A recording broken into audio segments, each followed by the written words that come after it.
Remix.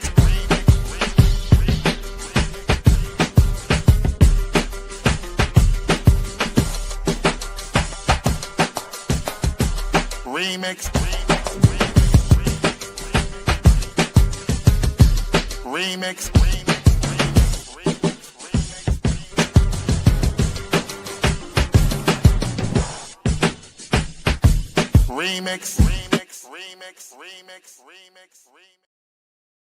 Oh,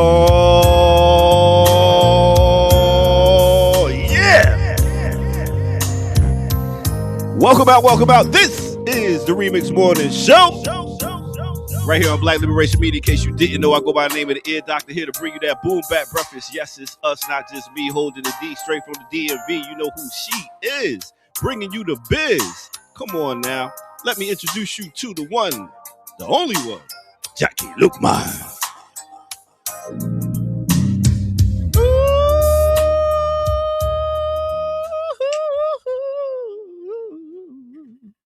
Oh, we got more coming. What's good, Jackie? We got more coming, but you know they fashionably late. Because that's how we do. We got to do that sometimes. Yeah. Yep. Yeah. But it's here we are. Here we are. I know y'all was missing us yesterday. We had some things to do. Well, I had some things to do. You had some things to do. And you know, I wasn't gonna let Jackie just be up here by herself. So I said, hey, let's do a rerun. Yeah, I hope y'all wasn't too mad out there. Sometimes sometimes that happens. Things happen. Plans change, and you got to be flexible, and that's okay. We always come back. But you know what? I got to go up to Clark Atlanta University. Big up to Clark. And I was doing some audio for a class of lawyers, but the professor is a good friend of mine, my Wooly Davis. He was just like, he's like, in order to be a lawyer, you got to have ethics. You got to learn your history. We can't have you going out here just wanting to be lawyers and not knowing your history and not knowing that you doing this for your people. So I really appreciated that. And then he was like, around the corner, there's another meeting of Black Liberation meeting in the other room. So, I had to walk up in the other room. Did you? Yes, I did. And I let them know, come watch Black Liberation Media. But what was dope? Yeah. So I'm going to talk to them like next week, try to bring them on the show, and then also have a sit down with them. So I'm excited about that. Because back in my days in Morris Brown, we had the Society of Ma'at. That was our Black Liberation organization we put together back then. So it felt good. I like that, though. I really like that really simple, it's Africans over here talking about some stuff. Let's go see what they're talking about. Yeah. Hey, I had to be a little nosy. You know what I'm saying? Look, revolutionary nosiness is a thing. Yes, it's a good thing. Yeah. Revolutionary chaos. What's these Africans over here talking about? Yeah. And it was young, running around the classroom. It was just the excitement in there. I was like, this dope. On the campus, also, they're shooting the remake of Different World. Oh, they're doing that at Atlanta Clark. Well, at Spelman, Morehouse, Clark, Atlanta, they all together. So yeah, they doing it over there. I was like, damn, I'm old enough to see the remake.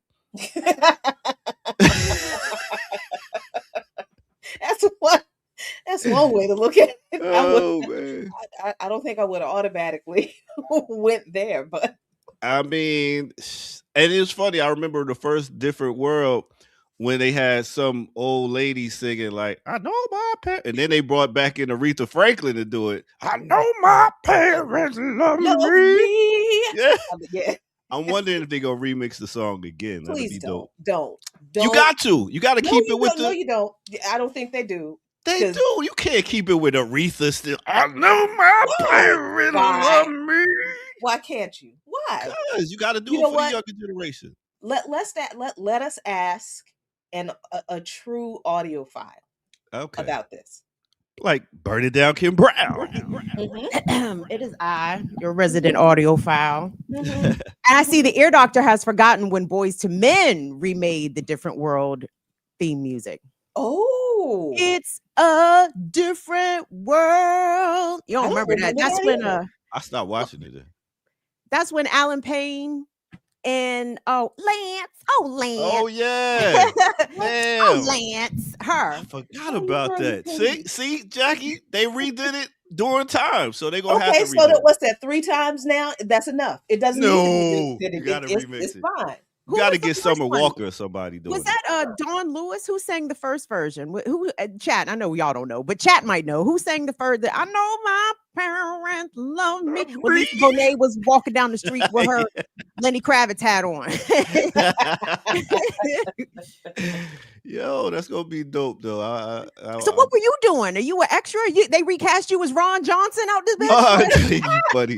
Nah, I was over there doing a gig over there, and I just I had to park a block away, 2 blocks away, just to get in there because they had all the trucks and stuff up. So Can't y'all see the ear doctor as Ron Johnson? Isn't the ear doctor Nah. Ron Johnson growed up? Ron was a sucker. Ron was a party promoter. What else was Ron doing? Yeah, he was a sucker though. I mean, but ear doctor. Now I'm thinking about it. You and Ron Johnson have a lot of things in common. Y'all were both multi-dimensional hustlers, right? Nah, okay. Keep going. Multi-dimensional hustlers. I like that. Light skinned with glasses. Need I go on? But he got with that pretty brown round thing, boy. What's her name? The doctor chick? Oh, Kim Reese. Yes. Kim Reese. Yes. I was like, I did like that. How he would just, he was smitten. That boy. Goodness, that was. I'm like, see now that, and I remember watching this with my cousin, who me and my cousin, my first cousin, grew up pretty much as brother and sister. So you know how that is with us. And he was asking me about, relationship stuff as he was growing up. Because when I was in high school, he was in elementary school. We're 7 years apart, something or other like that. But we were very close. So I remember us watching kind of different world together. And him being like, man, he chasing after that girl. He a damn sucker. I'm like, motherfucker. No, that's love. That's what you do. Don't you start with this. I can't be giving these girls all this to do. If you want her, you better let her know. Okay. That is what your job is. Let her know that you think she is the best thing since sliced bread. That is what we got our researchers. A-Rob said Don Lewis co-wrote it and Phoebe Snow sang it. Did I say her name? Really? Interesting. Look at that. Thank you. Thank you. I like that girl, Chipmunk, that Kimberly Reese with them pretty white teeth. Oh my God. Patty LaBelle was the best. She was. Patty LaBelle was perfect. Yeah, Mama Wayne. Man, I'm telling y'all, Different World has some moments like the wedding. Oh, I was just thinking that. Diane Carroll and who was Ron O'Neal, Whitley's mama and daddy. Whoa. Yes. They brought out the stars, boy. They brought out the stars, heavy hitters. Yeah, my boy, the sergeant, Glenn, what's his name? Glenn Thurman. Yeah. I remember when he played JD's Revenge. You're like, you better talk to her. He's like, oh, my man, he's here. He was like, you better talk to him.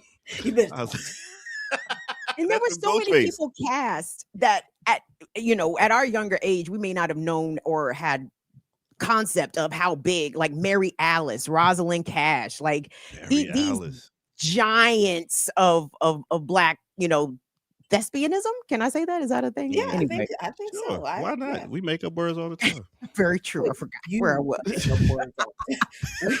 We just support your strange habit because we love you. Who is my guy? Who is my guy? What's the guy? He had the Sherman Hemsley, brown skin guy, Claire Huxtable. Oh, you talk about the professor dude? Yes. Oh, yeah. I gotta do a spotlight on him. I think I did. Yes. Though, actually. Yeah. Well, again, give it to us again. No doubt. Okay. So, ladies, what's good? I forgot. What y'all been up to? DC still snowed out. DC is still, yes. Yesterday there's a woods behind the house, and I really love it. This is one of the reasons I love living in DC, because DC, particularly Southeast DC, but DC is still very park intensive. It's got a lot of green space that a lot of us are trying to preserve. So there's a woods in the back of the house that I really, really love because they're critters back here. What kind of critters? Oh, the Southeast deer, raccoons. deer everywhere, deer every year. I watch the deer migrate every year. They come and they go, stands of deer. There are possums, there are turtles, of course, there's snakes. Cats, we've got a couple of feral cat colonies back here. And there are foxes, but you rarely see foxes because they're foxes. So they don't like being seen. But yesterday, I saw 5 foxes. Damn. And they were just kind of hanging out. And I couldn't figure out whether something was chasing them because they were like really just kind of trotting through the woods, one after the other. And I'm looking for what's chasing them. So there's nothing. So it just having this snow out here covered with this ice has made it difficult for the animals to kind of burrow like they normally would. So you're seeing more kind of nocturnal, hidden animals like foxes that normally they're there, but they hide because they don't like being around people. So it was just really interesting to see 5 foxes in one morning in the woods, just kind of hanging out, finding a place where they could burrow and be safe. But now, yesterday was the first day since it snowed that it was above freezing during the day, along with the bright sunlight. So the ice finally kind of melted. So now you can actually walk on the snow. Damn. But now the snow is starting to melt and it's below freezing at night. So you know how that goes. So yeah, we got our coordinating committee retreat this weekend, and Jesus Christ. Oh, you better put some long johns on, some long Janes. I guess you can call them that. I don't do long johns. I'm hot, baby. I get. Oh yeah, I'm a furnace. it is that. Come on, look at this. You a hot girl. I give it to you. Man, I was thinking about the parents of Prince George's County school students. I think they just went back to school yesterday. They had 7 days off. 7 days. You kids are feral now. Parents are probably feral by now. Oh, for real? Y'all eating me out of house and home out this bitch. That's what all they do is eat. They get bored, they eat. Yeah. So I better go outside and make an ice fort. Man, kids ain't built for going outside. I have not seen kids outside. Now, I wouldn't expect the kids to be outside playing with the snowcrete, because that's what we're calling it. Because you can't get to the snow you couldn't get to the snow underneath the ice, but now that the ice has melted, I mean, the kids are not outside playing in the snow. That I'm just like, man, y'all ain't raising your kids right. That's we kick them outside. That's what parents used to do. Go outside. Get out of here. Make you go outside. That was and punishment was coming inside and going in your room. Ain't that some shit? Now punishment is go outside. Right. Yeah. Oh boy, times have changed. It's a different world. You see how I did that? Lord, where you coming from? Hey, I still say, "Hay's for horses, Denise." That was Barcelona. Hi is for horses, Denise. Jasmine Guy, she played Whitney so well. She played it too well, right? Yeah. She got typecast. And people didn't realize that she actually had range and that she was that good at playing that Southern Belle. Sheesh. Man. Yeah. Well, I guess it's time to get started. But before we get started, I used to love Hay is for horses, Denise. Love that. Somebody looks like they're having problems back there in the back. Let's see what's going on. Come out, Kate. Oh, he disappeared. He had to get his stuff. I ain't gonna front, man. Like when I first came on, Jackie said I was pixelated, so I had to reboot my computer. I don't know what's going on with technology right now. I really don't. We know. There's a lot of things going on. Number one, the Earth, our radiation belt has readjusted because we've been subjected to all these solar flares that have been happening over the past several months. So now there's something, the Earth's magnetosphere has done something. That's part of the reason why this winter storm was as bad as it was. Oh, and the 3-eye atlas, huh? Well, 3-Eye Atlas is going that way. They gone. But 3-Eye Atlas is still out here stunting on these hoes. Nobody is looking those. But and of course it was what I thought it was. It ain't no goddamn comet. And now wait a minute. I'm missing something. What? Jackie, 3-Eye Atlas, it made minimal news. It was the interstellar object that came in, surrounded it did it went helio something around the sun. It passed by Earth December 19th, 20th, and it's going out to Jupiter now, where it is going to be in March part of a stellium of planets. It's going to align itself with Jupiter, Earth, and the sun. But look it up. There's lots of deep dives. The astrophysicists talk a lot about what 3-Eye Atlas is and what it isn't. But the long and the short of it is that when it made its closest pass to Earth, the government was shut down. So NASA didn't release any pictures of this object that they kept saying was a comet, but yet was displaying no properties of a comet. Right? They're like, oh, it's a comet. Oh, but this is the weirdest acting comet we've ever seen. Yes, because it's not a comet.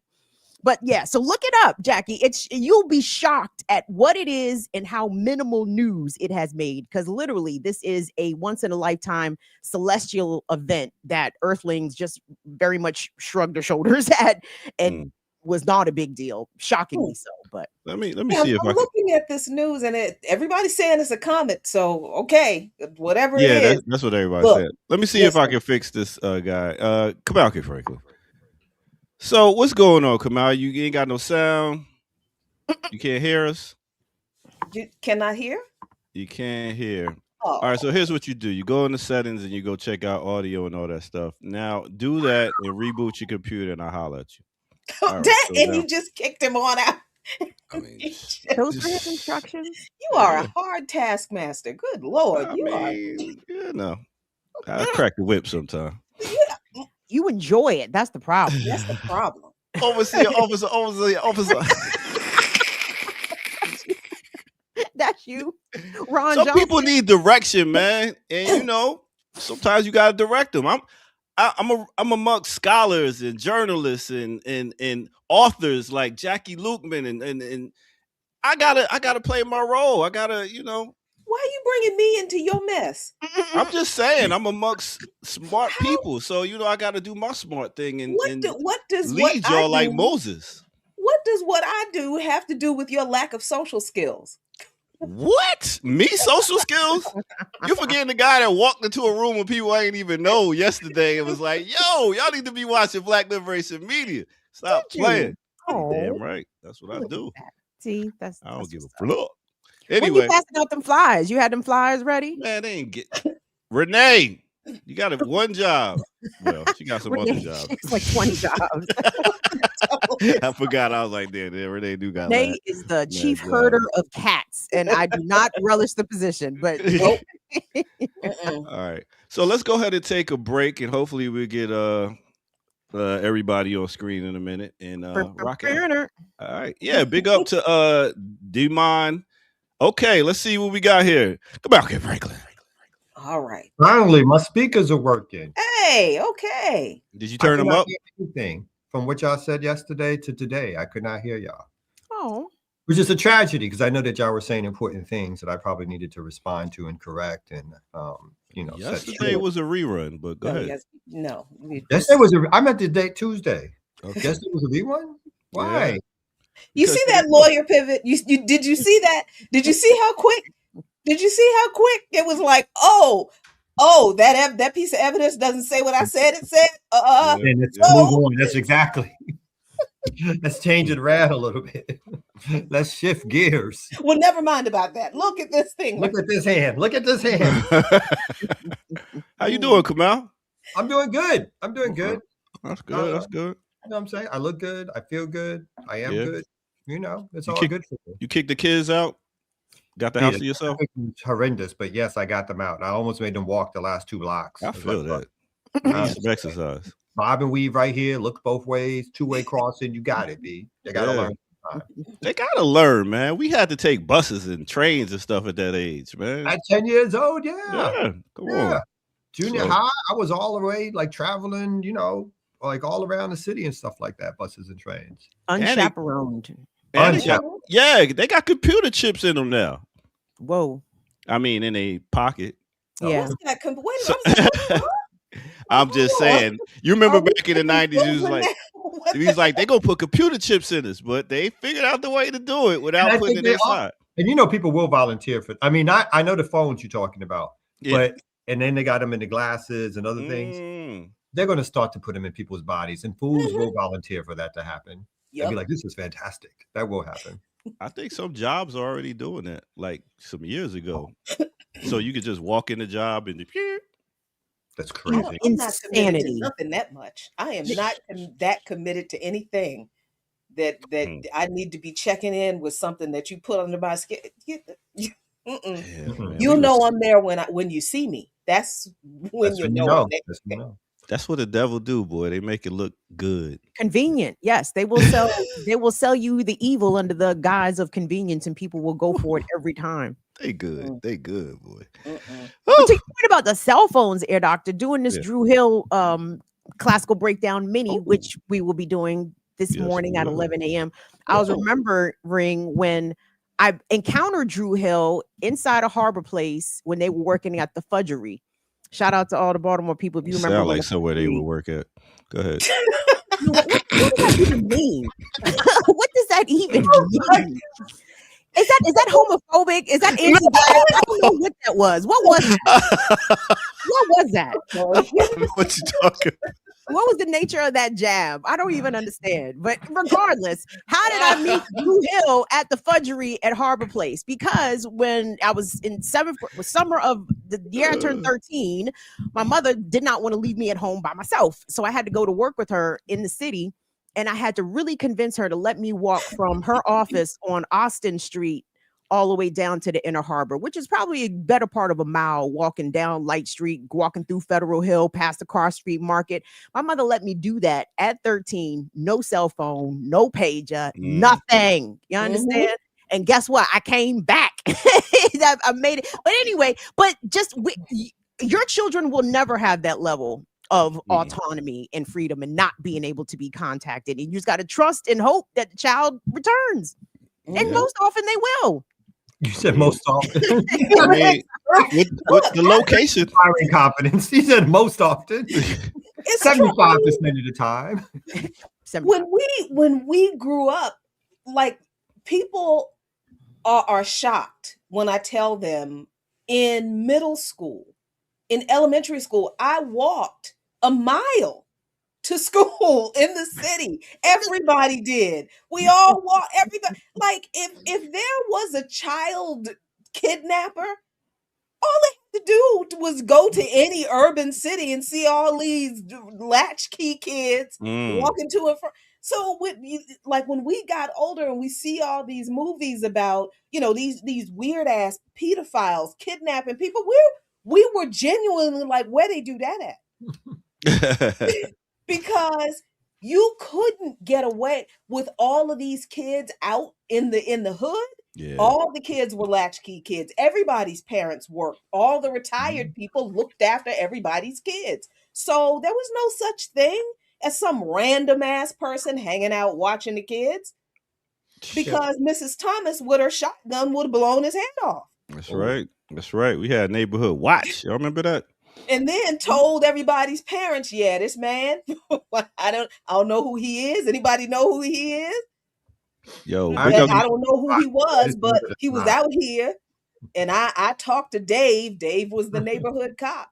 And chased him away. Yo, big up to Clignil, C. Knackle. I don't know. That's in at $9.99. I work at a law firm. Intake.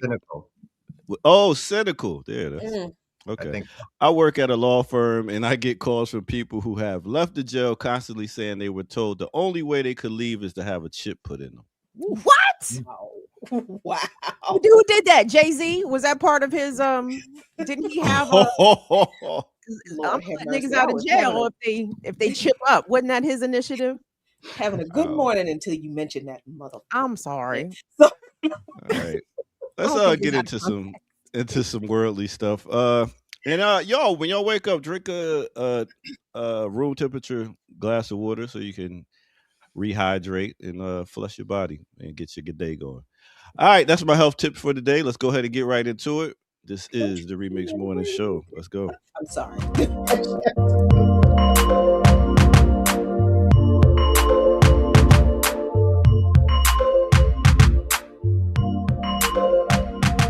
I believe it's time to do a remix on the remix. Let's do it like this. Dirty, dirty, dirty, dirty. Dirty Bill Clinton fronted me some weight. Told me keep 2, bring him back 8. And I only brought him 5 and stuck his ass for 3. Do you think that clamping stick is goons on me? See, Martell home, that's my claim to fame. Where I learned my slickest tricks in the dope, the gang. Like my favorite, I call it lemon head delight. When you lick off all the yellow and you sell the white. Right, when the pimpin' be is pussy, I be being that wide receiver. That nigga the B.I.G. will make y'all niggas believers. Sippin' on Quavo Gold off in the club, drunk as fuck. Calling them hoes bitches and smoking my weed up. When I'm too sober, yeah, older now I'm almost legally. Wanted to live the life of Cadillacs and Polos and Regals. Fucking around with hoes, bustin' nuts and then in the same southern slang, looking for love off in your jaw.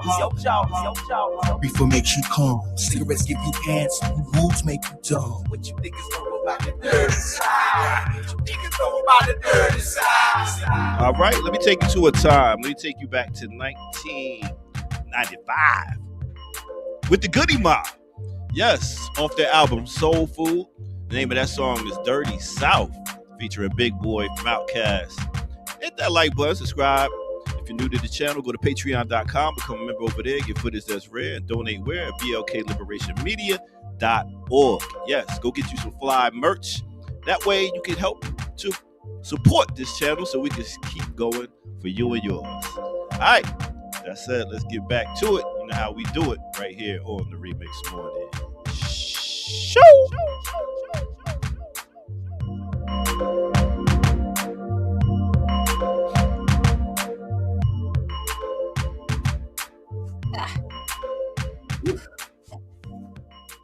Yeah.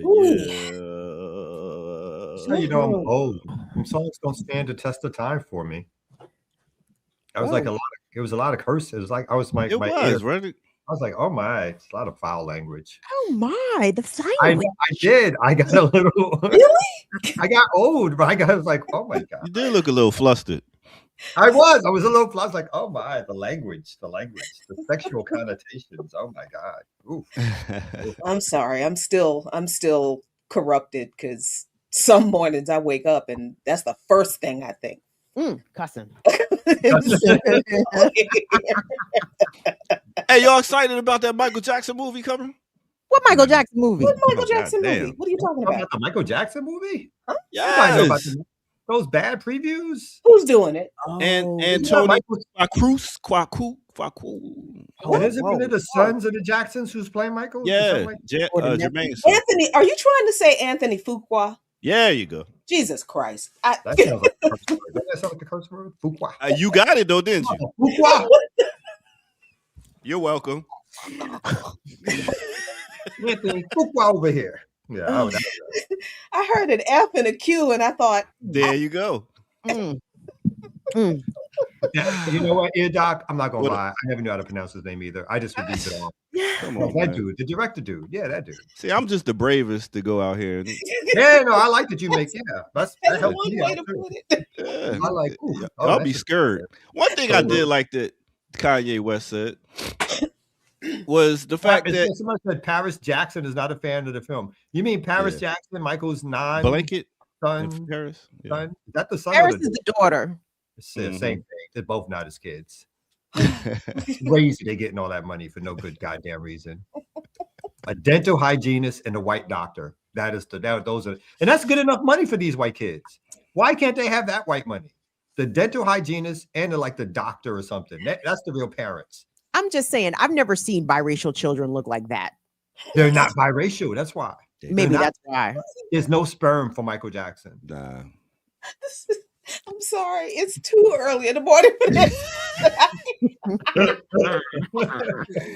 Yeah, that was some bullshit. That's some trying to pull the wool over all our eyes. Like, come on, son. I don't. My brain is not ready for this. No picnic for Michael. Yeah, when is the movie come out? It's coming out soon. All right. Thank you so much. I seen the preview. April 24th. Oh, see, look, there you go. That's why we got a team. April 24th. And I'm going to be doing something else that day. I'm going to make sure. Yo, you don't want to. Nope. I think it's going to bomb. Oh, well, man. I mean, Anthony Fuqua. Yeah. I don't know. Well, I saw the preview. It didn't look that good to me. Can you find the preview and bring it up real quick? Because it didn't look that good to me. I don't know, but I like how they got that Domingo cat playing Joe Jackson with the face, with the stuff on his face looking like Joe Jackson. He did look like he looked evil as fuck too. I was like, yeah, that's Joe right there. So anyway, let me get out of here. Let y'all do something.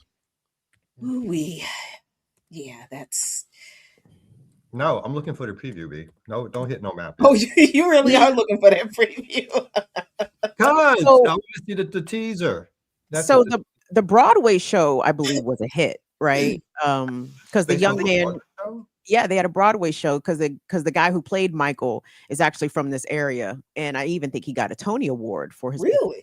Yeah, yeah. So the Broadway show did well, is performing well. Now I guess they just trying to push this all the way to the end. Let's get us another movie. Mm-hmm. Okay, I mean, am I allowed to play this? Like, we won't get a strike, right? This is like promotional shit. I don't think so. I mean, let's go for it. Fuck it. We're in the upside down. Why not? It's the apocalypse. What can they do? Let's take some time out from the apocalypse to watch the Michael Jackson teaser, please. Jackson's nose is not like Toucan Sam. But remember, we gotta do a replay of it. That does not look like Michael Jackson. Come on, man. They ain't gonna get him perfect. How much money they got to spend to put a bad nose on this dude? Does not look like Michael Jackson's nose. I am so upset. And the white kid. And I don't think that's far off from his original. It was a little bit but I mean, that's not terrible. It's not the worst. It's not the worst black nose I've ever seen from Hollywood.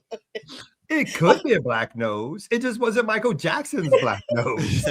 That's all I'm saying. He had like a beak. Michael's was a little wider.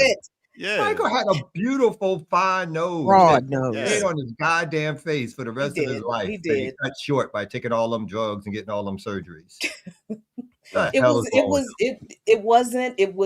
His nose was a little wider, but of course that's why he was so self-conscious. And that's why he got he was self-conscious because he went to Hollywood and he met all those white folks. Yeah, and his dad beat the shit out of him and told him that he had to look like that. And that's why he became friends with Elizabeth Taylor and Katharine Hepburn. Yeah. But let's not forget he was also friends with Farrakhan. So he got down with them too. Only when he needed that money back. When he was like, CBS is ripping me off.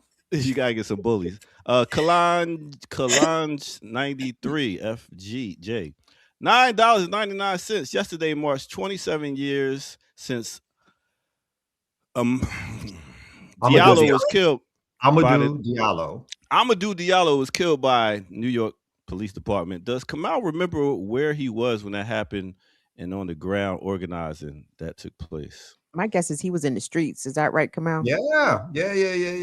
I put a post up about it yesterday. I mean, that's a hard 180 switch from whatever, but it was a huge moment in New York organizing. I mean, he was shot at 41 times. They hit him 19 times.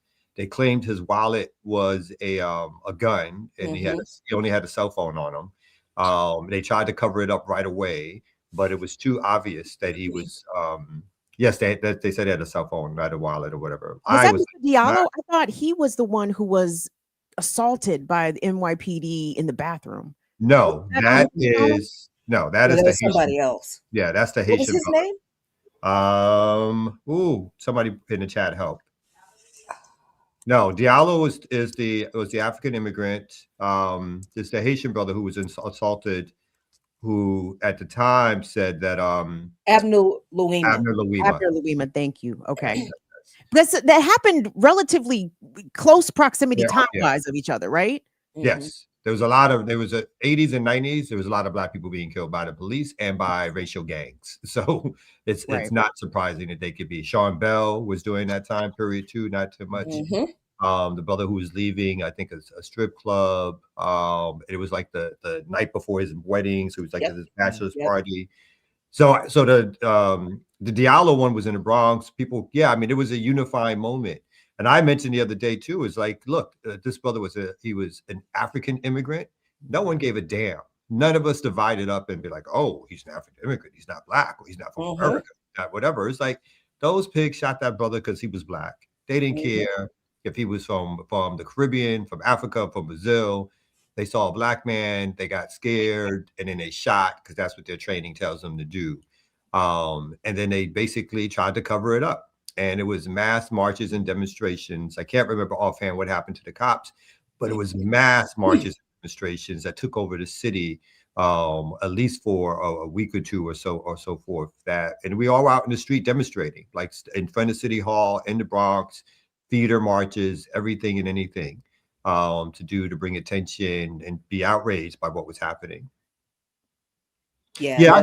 I read some. I'm sorry, real quick. Somebody said I read a story that said it was a cell phone, but I remember it being a wallet. No, it was his wallet. Yeah, it was his wallet. Yeah, he was reaching for his wallet because they asked for his ID, and he was giving him his ID, and they shot him 41 times. Thank you for that. That. Yeah, that I just, this whole and I appreciate the person bringing that up, because this whole thing that's going on right now, this the apocalypse of this empire that is happening right now, that we are living in. It's okay, y'all, we're gonna be all right. It's the empire falls, we're gonna be here. Well, now what we do on the other side of this, that's what we got to figure out. But we're gonna be all right. But we need to understand this stuff that we are seeing now, none of it is new. Not any of it is new. And I really appreciate people kind of trying, maybe more than they have in the past, to connect this history that we're just talking about to what is going on now. And I really appreciate what you said, Kamau, about when these things happened to African and Haitian immigrants in New York and in other places, we were not sitting around talking about they ain't part of us, they ain't African American, they tethers. That we no, it was the system is killing our people. So we have to defend our people against the system. We have so little understanding about our history that we don't even know that the foolishness that a lot of our folks believe today didn't even exist. It was, and that should ask us, that should cause us to ask, where did it come from? Where did this weird Black nativist, anti-immigrant sin? Now, I'm not saying that Black people have never, but sure, there have been, because no group of people is a monolith. But this whole xenophobic strain among Black folks in this country, this was a very recent kind of thing. And we need to be really clear that this whole anti-immigrant bullshit among Africans in this country is very new. And it was not organically grown. It didn't just pop up. It was absolutely influenced by the very forces that are behind all of this mess. Yeah, because I always knew that, like you said, the strain of, and again, I know we have indigenous blood, but there's always been a little bit of the indigenous blood, or the other folks are taking our jobs. I agree with you. There's always been an undercurrent, but not major, not like separation. And again, I think the 60s, 70s generation reawoken our even ability to understand that we were African and not from here. And it was a great watershed time period, right, for African people in the United States, in the diaspora, to identify as Africans.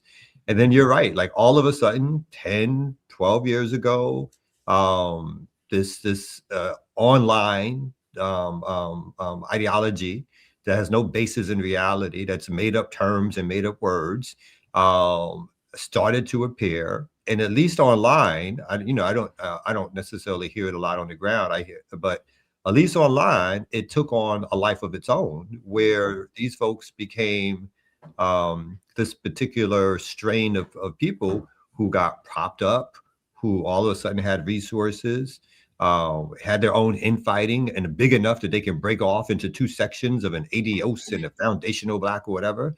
I was like, what the hell is going on? And why are folks grabbing the flag and calling themselves Americans? I was like, this is the craziest shit I've ever seen. So profitable. Yeah.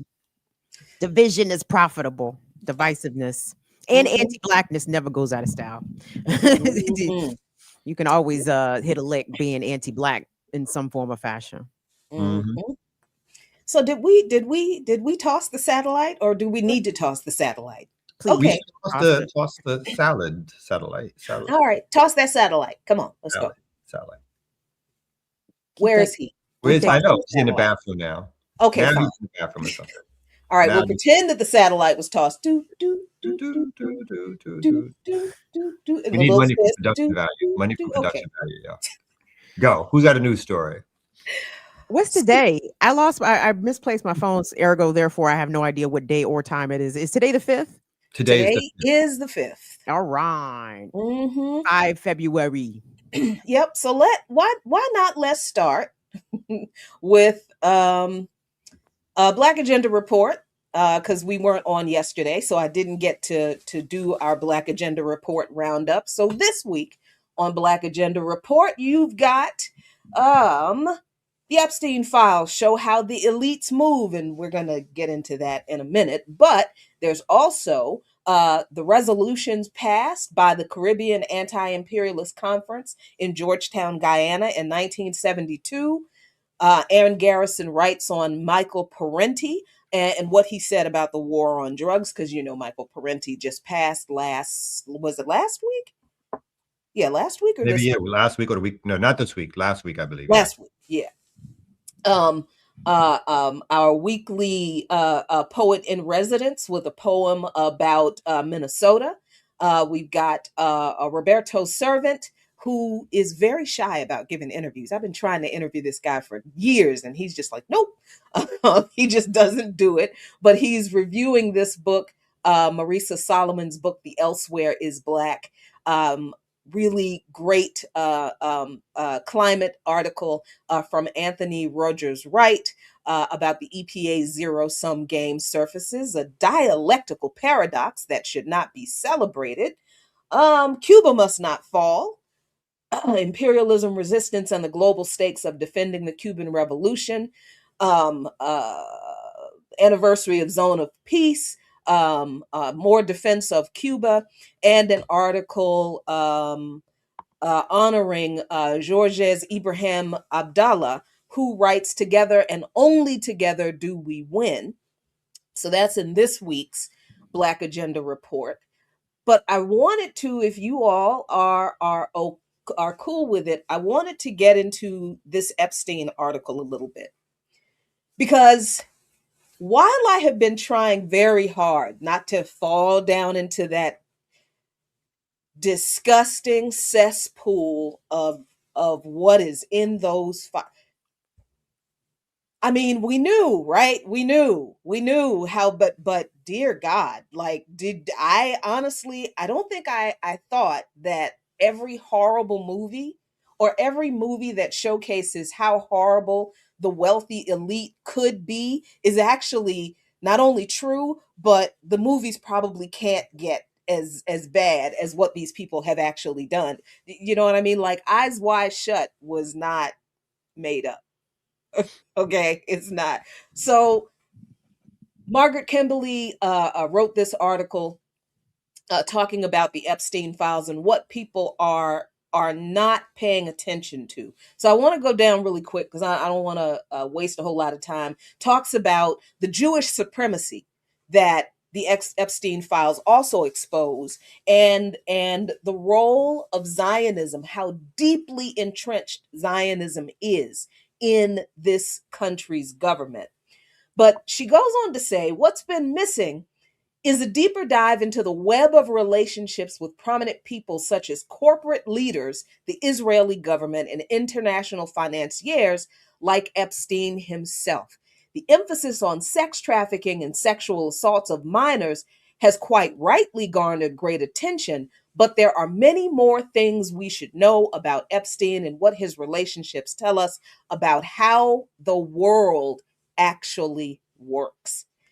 In the UK, Peter Mandelson was forced to step down from the House of Lords and from the Labour Party because of revelations that he leaked official government information to Epstein about a plan to bail out that government during the 2008 market crash. Mandelson and his husband also received money directly from Epstein. Mandelson is not just any prominent person. He was formerly the UK ambassador to the United States, a former member of parliament, and a leader among New Labour, that is to say, the wing of the party which purged the left and undermined Jeremy Corbyn's leadership. Mandelson has been a mover and shaker for many years, and his relations with Epstein are just one indicator of how the world works, even in countries that claim to be democracies operating on behalf of their people. It was clear that Corbyn would never be allowed to become prime minister. Powerful people, even those ostensibly in the same party, engaged in behind-the-scenes machinations and collusion with the media to ensure even a little bit of liberal reform would be off the table. She goes on to talk more about communications between Mandelson and Epstein. Then she says, and this blew my mind because I didn't know this, Epstein also played a role in the 1993 Oslo process, which so devastated Palestine.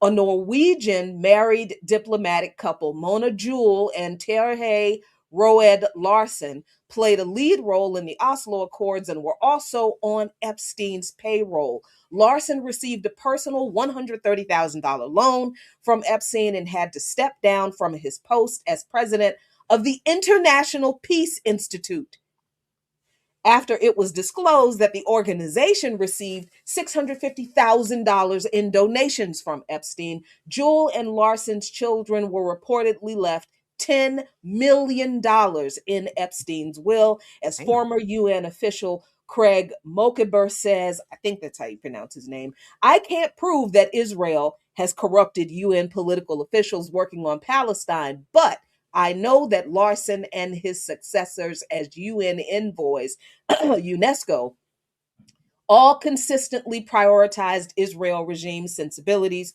over international law and the human rights of the Palestinian people. There was definitely great embarrassment in Oslo, Norway, where documents chronicling the process disappeared from official archives. Roed Larsen admitted to keeping a private stash but refused to return them to the state.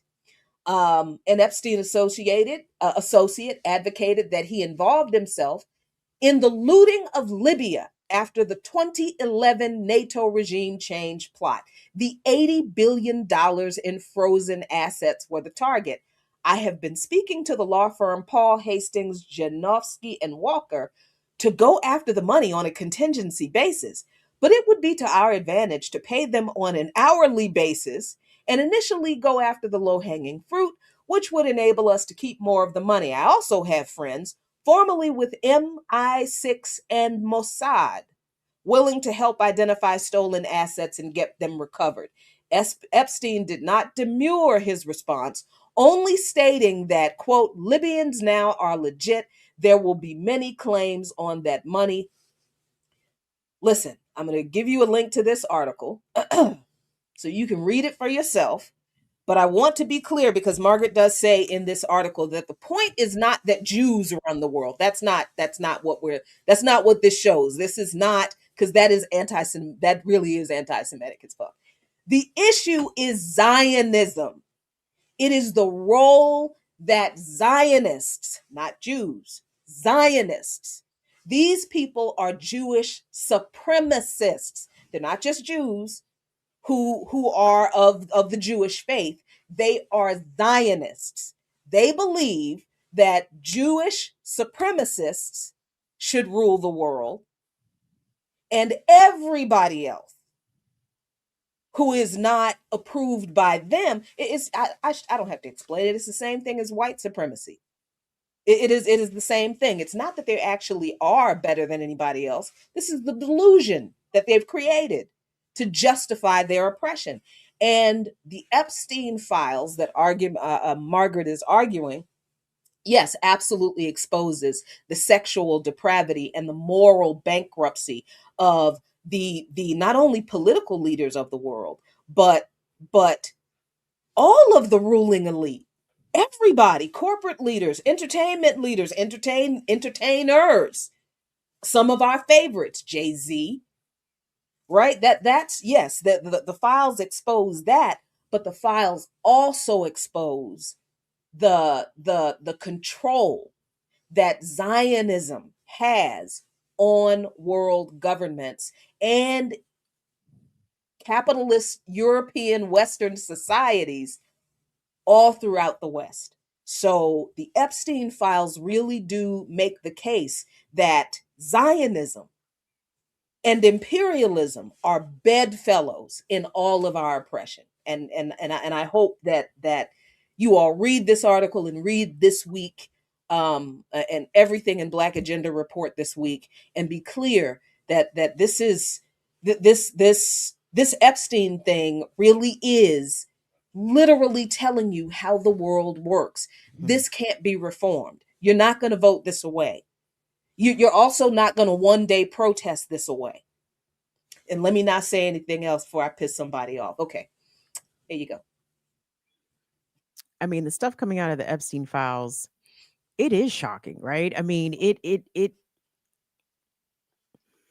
it's I can't say it's unbelievable, because I do believe it, right? Even the most sensational accusations. I mean, the one I heard, I mean, and there's lots, because people are pulling on these threads and going down these rabbit holes. And let me say, to those folks that are doing that, I appreciate you, because there's no way I can ingest all of this horrific debauchery and be all right. Right? Like this is just way too much child sex abuse and exploiting of women and girls, and all at the behest of the oligarchs, right? People who don't have to make these decisions, right?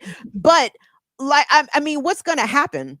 I mean, that's the other thing about the Epstein files that I think is going to be made so clear to us. Like, nothing is going to happen to anybody. They have already told us straight up from the podium of the Department of Justice, we have no intentions on doing any sort of criminal investigations here at all. So what is the takeaway, the assumption that if you live at the top, if you are part of the elites, if you're one of the oligarchs, then you literally can get away with murder and worse.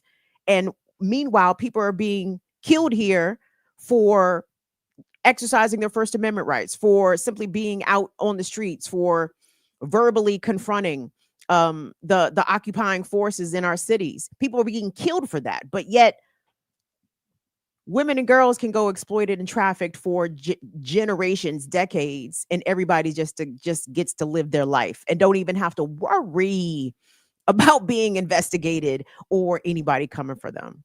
So it's like, what do we as a society do with that? Because I know what we should do with that.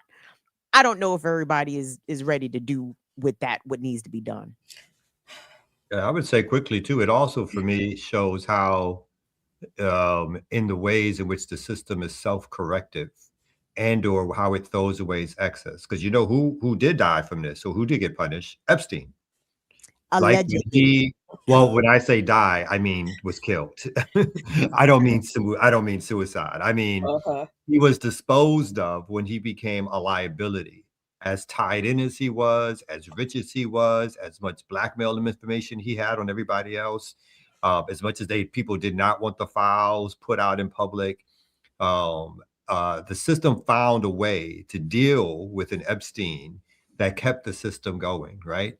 It didn't matter how so-called important he was or how tied in he was. When he became expendable, he was shown to be expendable, and the system has survived, right? Is that so?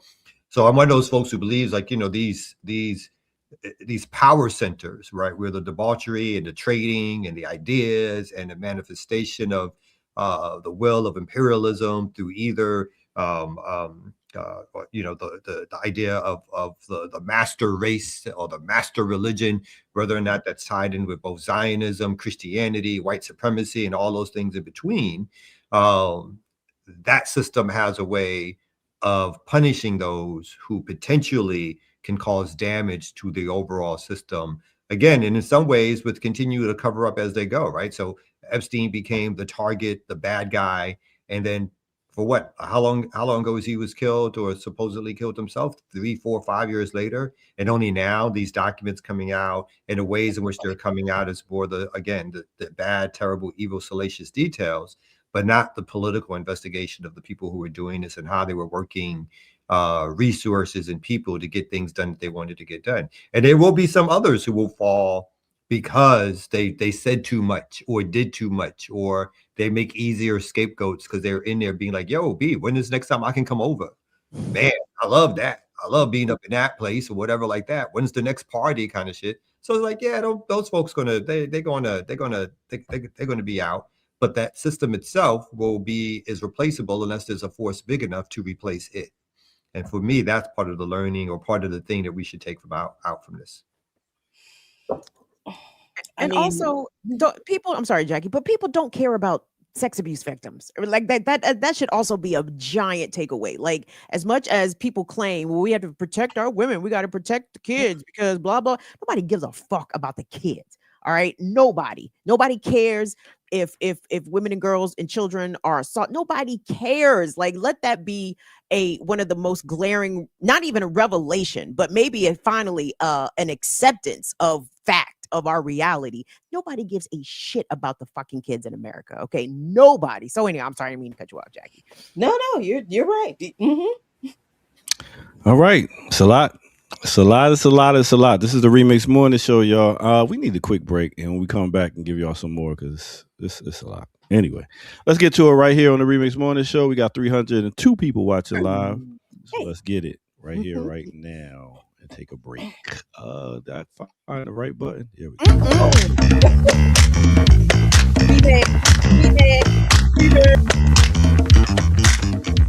I say, clap your hands, everybody, clap your hands.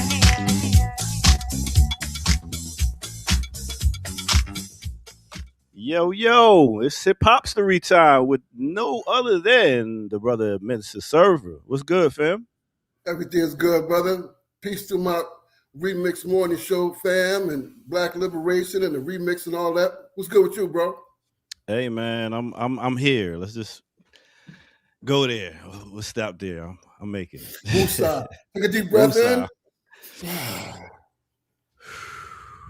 All right, Let's talk about it. Who we talk about today? Yes, man. So as we get ready for this hip hop story, we like to give y'all people that you may not have heard about. So today's hip hop story, this is episode number 8 for those that are keeping count. We are talking about Wendy Clark. Now, people have probably never heard that name, Wendy Clark, but she's also known as Lady B.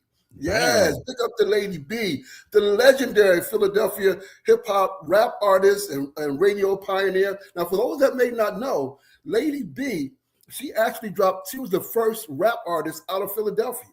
And she dropped the song in 1979 called To the Beat, y'all, on Sugar Hill Records. I think Doctor got that right here. Let's check it out for a minute. I said, Jack and Jill went up the hill to have a little fun.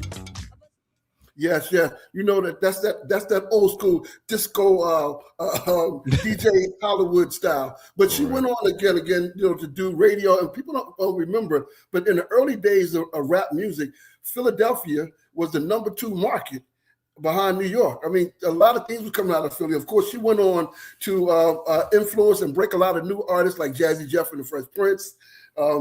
Run DMC, LL Cool J, Queen Latifah, Ice Cream Tea. What y'all know about Ice Cream Tea? What y'all know about DJ Cash Money and Marvelous? So she broke a lot of artists. MC Schoolie D broke a lot of artists out of Philadelphia. She definitely paved the way for women to be DJs and on the radio. Again, outside of New York, she was the one that was holding it down. She is still involved. In fact, she is such a prominent person in Philadelphia. She actually has a street named after her called Lady B Way in Philadelphia.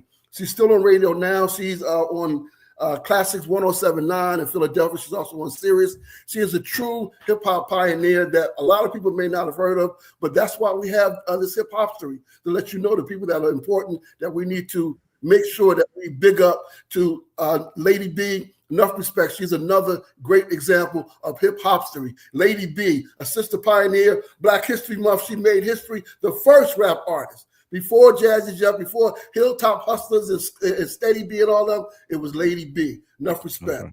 Enough respect. Hip hopstery, y'all. Minister Server, thank you very much. We catch you outside. ATL Yes, Streets. sir. I see you. All right, peace, my brother. I to the DJ's funky beat, Lady B. As you know, I will rock you on your stereo. I'm no John Travolta, no Farrah Fawcett. I'm no John Travolta, no Farrah Fawcett.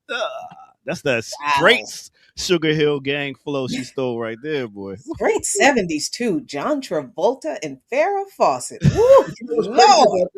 That came out in 1979. Like we always talk about Rapper's Delight, but we don't talk about Lady B dropped the song. We're talk about Sequence dropped the song. So yeah, we want to big up them, big up the sister pioneers that really paved the way in the early part of rap. We got to keep hailing them up as well. All right. No doubt. Peace out, Server. Thank you, Minister Server. Thank you. Indeed. What's your on mute? You're on mute, Kamal. Love Lady B. Big woman. Big woman. Now you're not on mute. Philadelphia. Yeah, and I was going to say, Kamal, I don't know why Ear Doctor was trying to stop the resident hip hop scholar. From I know, I saying don't so. understand. I don't know feel what like that's about. I didn't want to embarrass the station. Go ahead. The channel, I mean. You remember King Tim III? Yes, yes. Oh, like, he don't get enough credit. Didn't that record drop before Sugar Hill Gang? Yeah, Fatback dropped King Tim III right before Rapper's Delight came out. That is actually the first official song on WAP. Well, you know what? That's what, people say that, but because Fatback Band was a funk band, it wasn't a rap band. So, that was rapping. You can go back to Pygmy Markham for rapping. You can go back to Cab Calloway. All I'm saying is that in the era of rap, the undisclosed diamond, jewel, that only the few of us who are hip hop historians know. You okay, Ed? I'm good. I'm just stretching. Head drop. You all right? Okay. That our hip hop historians know about. They don't know about King Tim III and that first wax music. That's true. You know what I'm saying? That was lifted above sugar. Come on, once again, you were on point, brother. Once again, I don't know what we did without you. I think it should be a combo section with you and I. You know what I'm saying? We should. All right, chill. You got to chill with all that. Now you got to relax with all that. You're a bit too far, brother. You're going a bit too far now. You're gone too far, Dre. All right. Thank you, Server. Oh my gosh. Oh, big up to the women that are foundationally part of this culture. Lady B is. I'm very, very glad that you guys spotlight radio. I mean, you had Chuck D, you had Ludacris going straight from radio to hip hop, and she was the first to do it. So big up to that sister. Way before them other cats too. I'm out. Yeah. Welcome everybody. It's the Remix Morning Show, your Thursday edition. 5 February 2026. Kamal, Jacqueline, Kimberly, also Ear Doctor in the cut.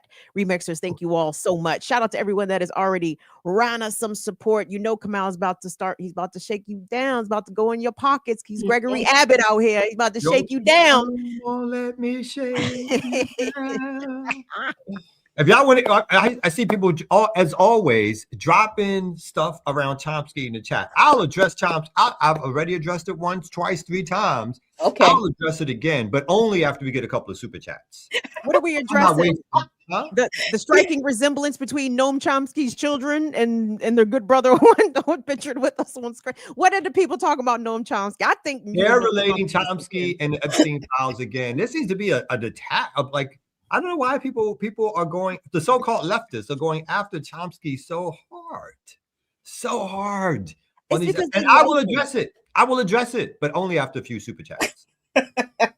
Are they disappointed or are they like, ha ha? Is this like a gotcha thing? A lot of people are trying to do the aha thing. Like we are like, he was always a secret Zionist, or he was always this, or he was never radical enough for that. And I think most of that is bullshit, to be honest. And I won't, about it until we get a couple of chat money. How dare y'all go this long with over 300 people watching and not drop a couple of jewels on us for us to address the hardcore issues that apparently y'all want to address about Chomsky.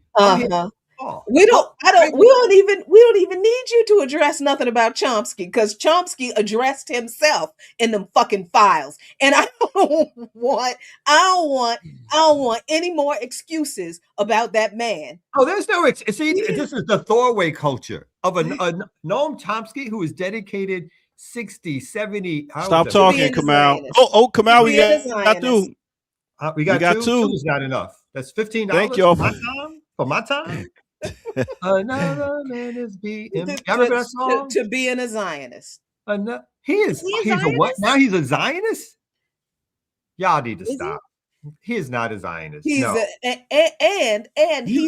he's been a left imperialist. He's been a social imperialist forever. This is what I mean. This has always been. People have never read a Chomsky book in their life. Yeah, you can say Chomsky was late in terms of the two-state solution, that's something that he should be dragged on. I completely agree with that. The Chomsky became close to people later in life who had access to power and money and so forth. I'm not defending that. But to suggest that 50, 60 years of scholarship is all down the drain when Chomsky was exposing and talking and acting out against U.S. imperialism, his work against the Vietnam War, his work to support the outing of the Pentagon Papers, all of these things seem to be like discounted because people want to take out their knives and start stabbing at motherfuckers. So that's the kind of thing that I'm like, really, y'all? Really? Everybody gets thrown away just like that? I saw the picture of the man. I mean, so again, if I see a picture of you with some right-wing dude or somebody who doesn't have the same politics as you, that means immediately I get to call you out and say that you're a sellout to your politics. Is that what's going on or taking place? If I make statements that support imperialist aggression against anti-imperialist countries, well, what statement has Chomsky made? And I'm sorry, you can't be a brilliant academic and at the same time be late on the two-state solution. Well, how are you a brilliant academic? It's so weird because people were not making these same statements. And you can't recognize these same statements of a Zion up until now. The Epstein files. Now all of a sudden, people change and people grow with their politics. Like you don't think it's the time to allow to grow in those politics. Wasn't he just saying that Iran is a totalitarian regime and the sanctions need to work in Iran? Didn't he say Libya? Show me I know you're good at this too. But show me the clip where Chomsky says the sanctions need to work. I'm not seeing that. That people have been criticizing Chomsky's support of certain U.S. imperialist aggressions toward certain countries for years. And this is not throwing away scholarship. He wrote what he wrote. He said what he said, but he was wrong on the things that he was wrong on. Fine. Hold him accountable for that. But why are we suggesting that somehow he has not also dedicated time, energy, resources to supporting people's struggles? Remember, Chomsky is not a statist, right? So again, those politics. When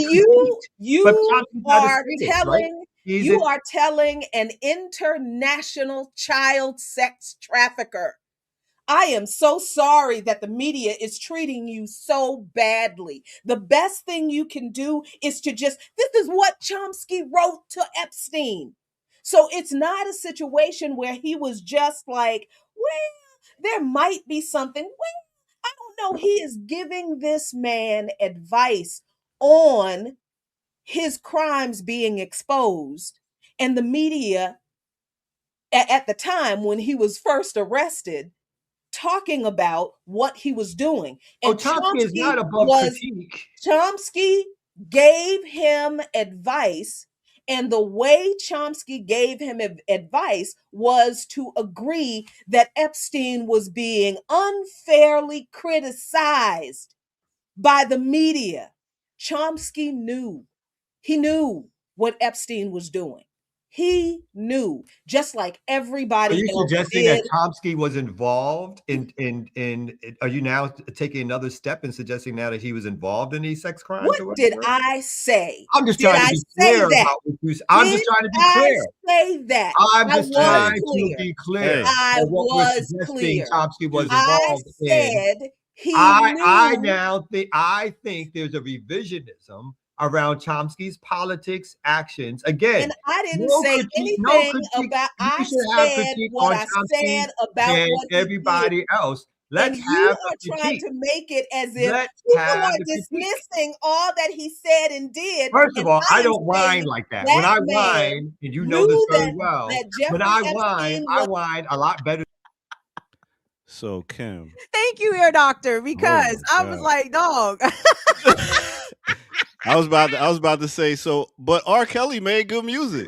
Put everybody in timeout. Put everybody in timeout. Put them all in timeout. Kamau K. All Franklin. right. Let me say this. I think. Okay. Let me propose a hypothetical to you. Kamau K. Franklin is who he is. Let's say Kamau has an associate. Let's call associate Johnny. Johnny gets accused of all kinds of nefarious shit. Okay, to Kamau, this is your boy. You didn't know he was into all this shit, or maybe you did, right? Maybe you didn't care, but it comes out. This person is convicted. Everybody knows what they have been accused of, and then you are still cool with Johnny, nigga. I understand you've had decades of your politics. Cool with Johnny. No, I would not be cool with Johnny. Of course, I would not. But that's my point. That's where people are getting real fucked up with Noam Chomsky, right? The critiques of him have been what they have been for some time about, all the different things that you guys have articulated. But dog, you are still cool with the pedophile. You are a pedophile sympathizer, even if Noam Chomsky himself wasn't accused of doing dirtbaggery. You are still cool with the pedophile, sir. That disqualifies you on a lot of things. I dismiss those critiques. I've not dismissed those critiques. I'm down with the critiques on that. I'm down with the critiques on his politics. I'm not down with the total dismissal of as if Chomsky has not contributed to anti-imperialist thought, to understanding how propaganda works. Those things I think are very clearly documented in terms of work, history, knowledge that has been put out there that has helped many people come to a clearer understanding of how the U.S. system works. Doesn't mean I think Chomsky is some god above man. It doesn't mean I think Chomsky doesn't deserve critique and everything else. But I also think that as opposed to focusing in on those issues, people are going like everything about Chomsky or Chomsky, the quote unquote cancellation of somebody who's written many a book that, at least for me, and I think a lot of other people, helped to make clear how imperialism works, how capitalism works, the role of the U.S. in terms of the international order. Does not mean that Chomsky can't be critiqued and wasn't wrong on things. Of course he is. Of course he is. But that for me is the difference, and we should be able to hold both things. I got to come defend my man, Kamau right here, because here's the thing. That we say the same thing about R. Kelly being the best song, one of the great songwriter and singer, but he has some crazy shit that we can't back up. But there's no debate in the intellect that this man is shown in his books. But we don't like him personally. We do this all the time, y'all. So let's cut it out. This argument is silly and it makes no sense because the man said what he said to a known international sex trafficker and agent for Mossad. We know this. Everybody knew it. Everybody knew it for decades. Noam Chomsky knew. So you think basically Chomsky? Just to be clear though, no. Let me be clear on what you're saying. He said you said he said this stuff. I'm not denying he did. So you're suggesting that all those years, basically, he was an undercover Mossad agent, and that none of his declarations, none of his speeches, none of his writings were meant to be anything additive to leftist ideology or thought or anti-capitalism, that it was all a veneer to somehow be a pro-Mossad implant into left discourse. Is that what we're saying? Where did you hear me say any of that? Well, that's what I want to be clear about. No, that's why I want to be clear. Did you hear me say any of that? That's why I want to be clear. Where did you get that from? Because it's one thing to say that he had this other association. Noam Chomsky said to Jeffrey Epstein, a known global international sex trafficker and agent for Mossad, Jeffrey Epstein. That is what I so said. he said those and things to somehow Epstein, you got out which of it. he So should be you're condemned saying for. that Which he should be Chomsky condemned isn't blah, for. blah, blah. There's That's no not what I whoa. said. There was no blah blah blahs. You There put was no those blah blah words blah. in my There was a mouth. clear Noam articulated Chomsky's letter to Jeffrey Epstein is in the files. No, I didn't it's say in the what files Chomsky is said. a I writing that didn't say what Epstein wrote. Chomsky said. That wanted Chomsky said what he said. Chomsky said what he said, and you don't like that people are pissed off because they realize that people are pissed Chomsky off. knew. I'm only suggesting that people are now going, taking it to a tipping point of suggesting that somehow, again, that all the writings, the history is somehow invalid because of these things. Critique him as well as he should be critiqued, as we all should be critiqued on these things. But again, I think there's a balance to be struck on someone who spent all of this time doing what I would consider to be good leftist work that politicized, if not thousands, millions of people. Chomsky has been suggested to be the most read author in the world, minus the Bible or biblical reader or whatever like that. So I think there's definitely people who've been lifted up and politicized by Noam. Again, not beyond critique, and people should continue to critique. But there seems to be this pile-on effect of not just critiquing, but in essence, somewhat of a character assassination and all the rest of it. So that's the part that I find a little bit too far. I'm sorry. If you are giving a known sex trafficker, you can keep saying the same thing. Y'all ain't going nowhere with this conversation. Can we move on? I keep saying critique that. Yeah. I'm also. Why what are we talking about critique? This is an international crime against children where people have been murdered. Okay. So we're not. This is not about critique. So what is it about? This is about criminality. So are you saying he's now a criminal?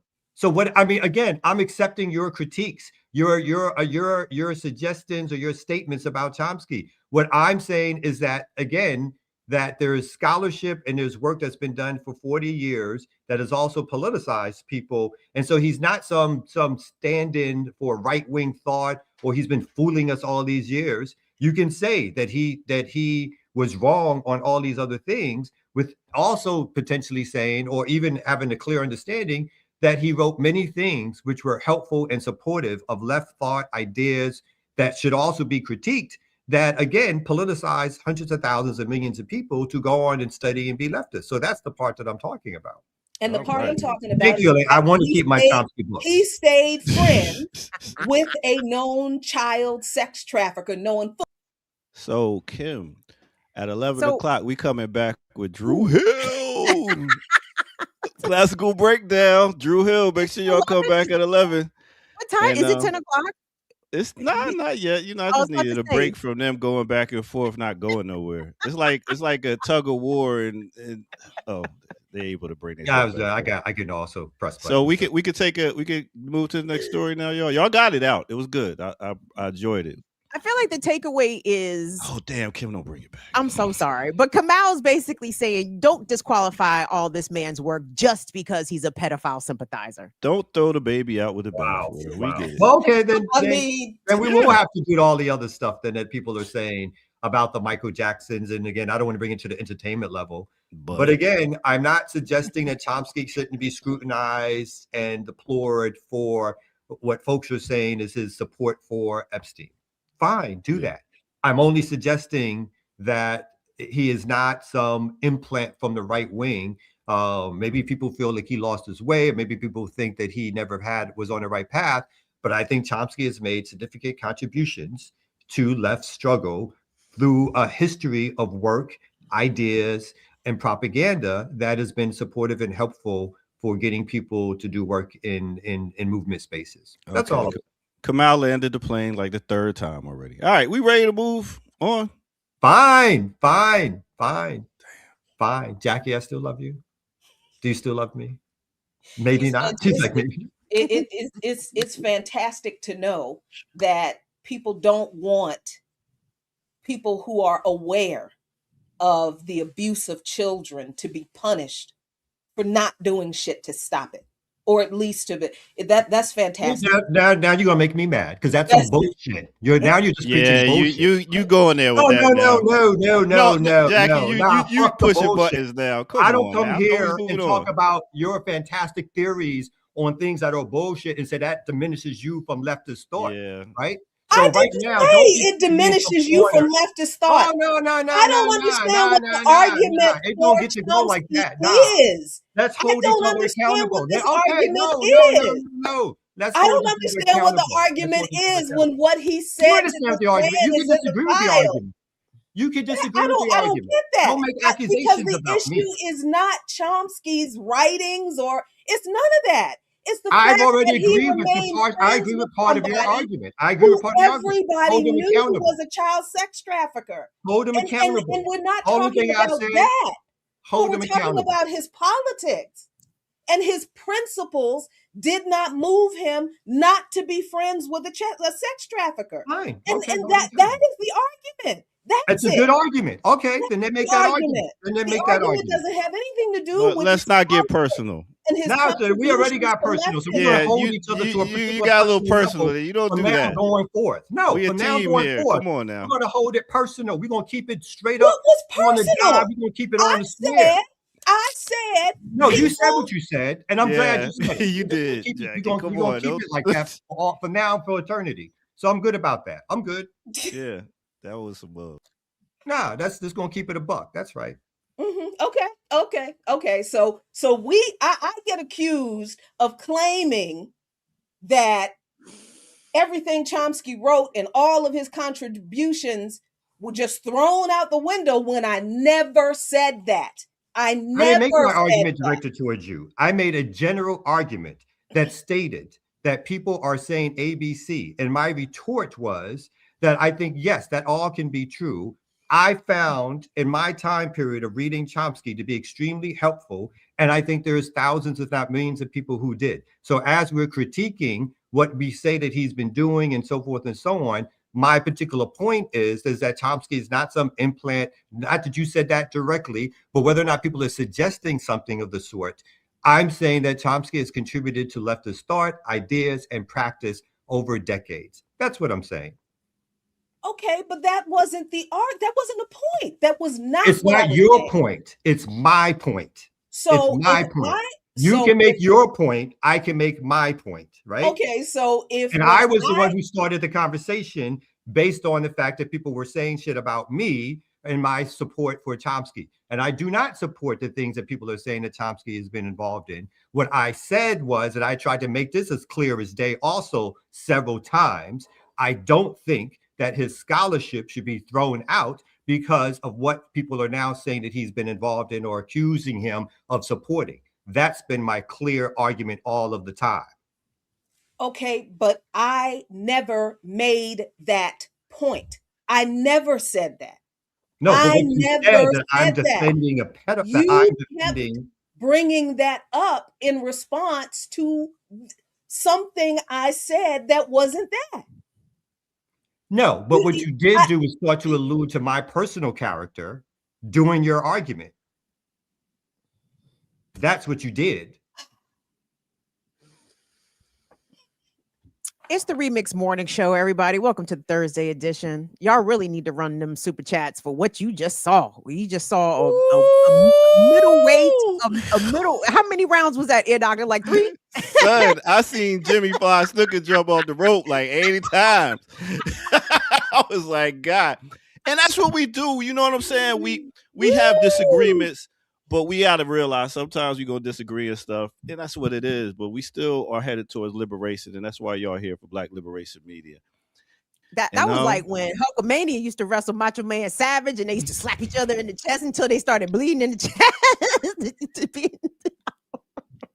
that was epic right there. We need a break.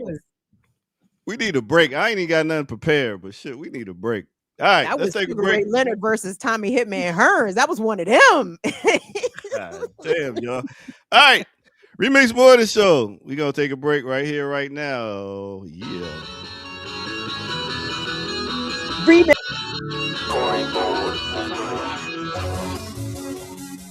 All right. Welcome out to the Remix Morning Show, y'all. Please hit that like button. Subscribe if you're new to the channel. Go to patreon.com. Become a member over there. Get footage that's rare. And where can you go to donate? blkliberationmedia.org. Thank y'all for tuning in and showing your love. Listen, we have a brother that goes by the name, we just had his transition, and he was a guy that we all know and love, Demond Wilson. Yes. Now let me tell you a little bit about him. Coming straight out of Georgia, y'all. We talk about Valdosta. Yeah, he was born in 1946 and just made his transition the other day. He started off actually on stage, Broadway, not Broadway, but doing plays and stuff like that. At the age 12, he was up there at Harlem's Apollo Theater. He was tap dancing and did ballet. He never would think that. But yeah, but you know him from Sanford and Son. He also did a show later called The New Odd Couple and some other shows here and there. But yeah, he got on the scene and went out to California and he got on Sanford and Son. Now, what happened was originally Sanford's son was supposed to be Bookman from Good Times, but he was doing something else, so Wilson got the role. So they rocked out for a while, and then they wound up stopping doing the Sanford and Son. And, you know, Red Fox tried to bring back Sanford, but he's like, nah, I'm good. So that's where you've probably last seen him. Like I said, he did a couple TV shows here and there, but very funny show. In case y'all never seen Sanford and Son, I suggest you go check it out. He has 6 children. He wound up being a Christian evangelist most of his adult life. He had complications of cancer and made his transition January the 30th, 2026 at the age of 79. And his son said it was prostate cancer. So go get checked, brothers out there, so we ain't losing y'all. All right, with that said, let's get back to it right here on the Remix Morning Show.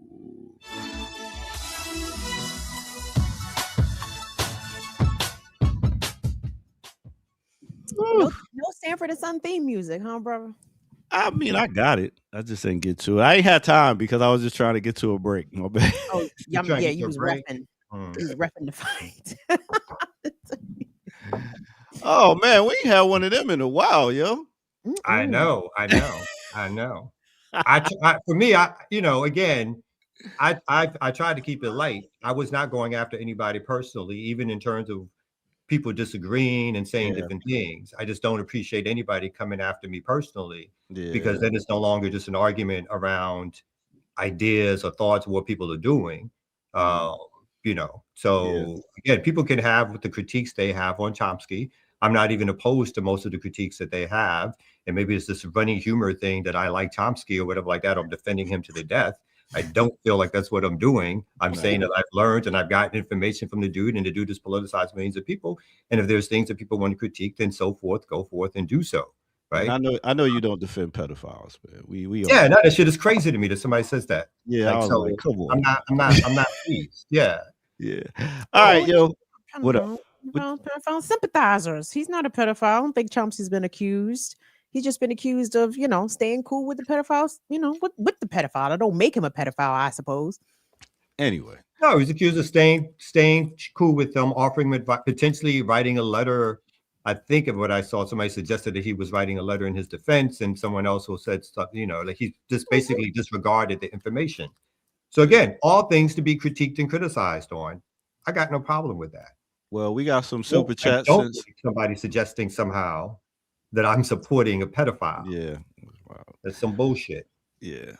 Big up to Mark P. Porridge, $10. Thank y'all for what y'all do. Do y'all think long-term sustained movements are possible in this age of selfie, the personal brand, the hyper-individualism, peace and love?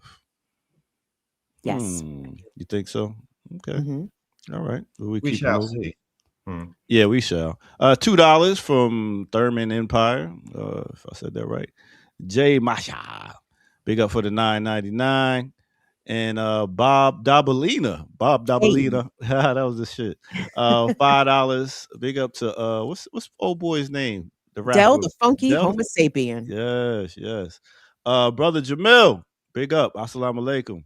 Thank you, brother Jamil. Pray for us, brother Jamil. Please. Lady B, 3 times dope. The youngsters, Bobby and them. Philly was alive in music. Love and power. Yes, Philly. I had to learn a lot about Philly's hip hop contribution when I got there, and it's massive contributions to the culture. Big up to Jerome Big Buy sending in 20 beans. All right, we need to get some more arguments going. Alex 01178 sending in $9.99. Chomsky called for regime change in Iran. Okay. Random thoughts. So Chomsky is about continuing the hill, blah blah blah. Why are you blah blah blah? Say it out loud. So because I'm trying not to go back down this is the hill you're going to die for. I'm not dying on no goddamn hill for no Chomsky. God, y'all take it too far. Can y'all not distinguish with those who are saying such like critiques? Parcel out. Yeah, that's all it is. Parcel it out. Jerome Big Buy, we need a break. I heard you. I don't need a break. Oh, dirty kung fu, $10, man. We know where you stand. Come out, fuck Chomsky. Onward to liberation. Let leftists struggle and analysts do what they do and continue moving in solidarity. All right. I hope y'all don't hold a grudge. Will Red 7399. I mean, you see, we got one less person here right now, which is crazy. She just had Stone. Yeah, people got to take a breath. Stone Chowder 4624 $4.99. No compromise, no retreat. Say it back, please. All right. All right. Well. So you got 26 minutes to go.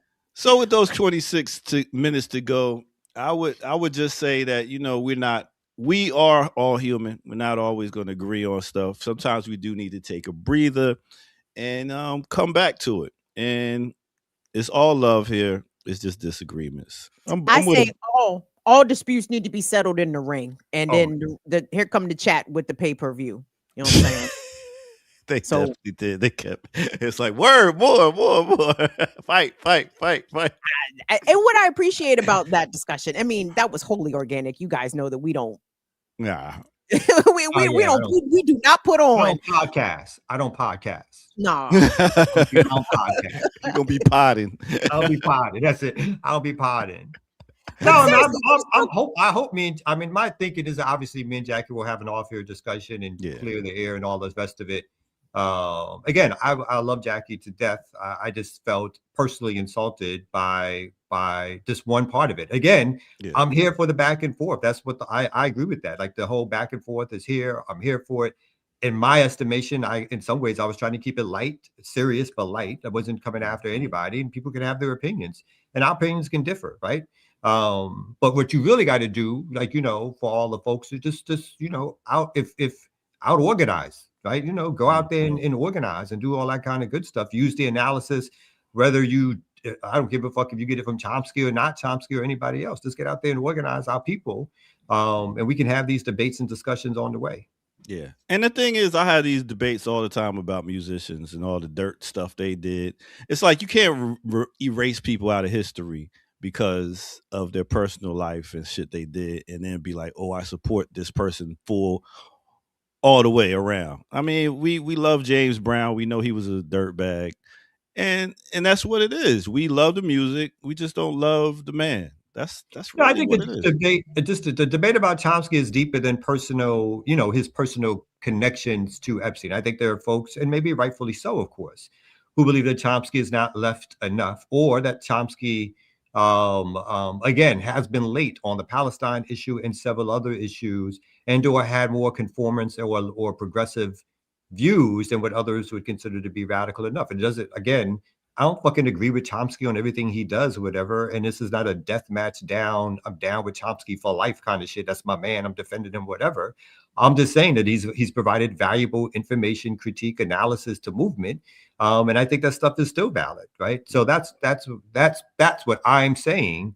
And again, it maybe it's a different argument and we're missing each other in terms of that argument, but that's the argument. I'm not arguing that Chomsky potentially should be held accountable for his closeness to Epstein, or people can't call him out for his closeness to Epstein. I have no problem with that.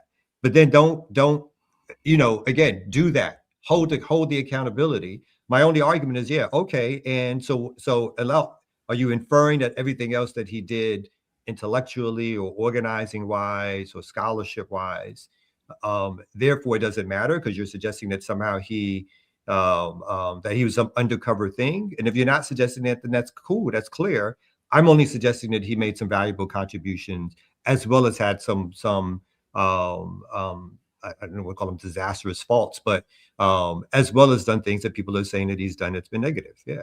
Mm-hmm. Real quick, remixers, I'm curious, out of the years that y'all have been watching us, especially for our OGs, rank them on the air beefing sessions. Where was that right there? Jackie and Kamal. Was that like 2 or 3?